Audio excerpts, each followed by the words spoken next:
fakt unë do doja të nisem me një sqarim në makro. Unë mendoj që fuqitë e mëdha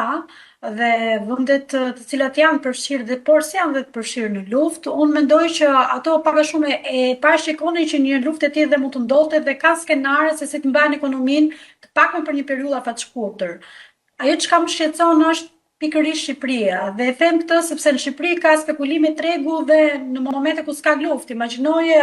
ne edhe kur kemi festa, kemi spekulime tregu. E them festa se këtu kam parasysh muajin e dhjetorit ku kemi parë që kemi rritje abuzime të çmimeve, ndërkohë që në momentin që ne kemi lajme që ndoshta mund të jetë kjo luftë mund zgjasë dhe vetëm një muaj, edhe nëse nuk do të ketë një impakt indirekt, sepse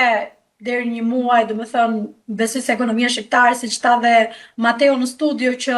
ka mundësi deri në 3 muaj të ketë rezerva dhe të mbajë ekonominë, por në Shqipëri brenda 24 orësh reflektohen gjithmonë spekulimet e tregtarëve dhe në raste të tilla në Shqipëri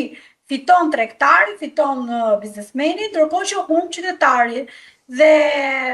institucionet për mbrojtjen e konsumatorit ndonjëherë janë të vonuar ose monitorojnë çmimet e produkteve, por nga ana tjetër thjesht monitorojnë dhe nuk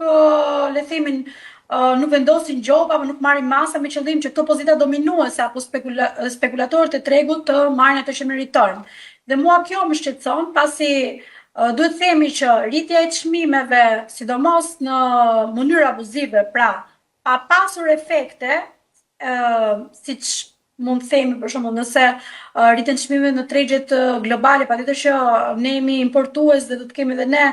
një rritje të çmimesh të importuar pikërisht nga këto produkte, por në Shqipëri ndodh pra pa ndodh rritje e çmimeve në Europë për shembull, apo ndoshta pa ndodhur rritje e çmimeve në bursë tek ne reflektohet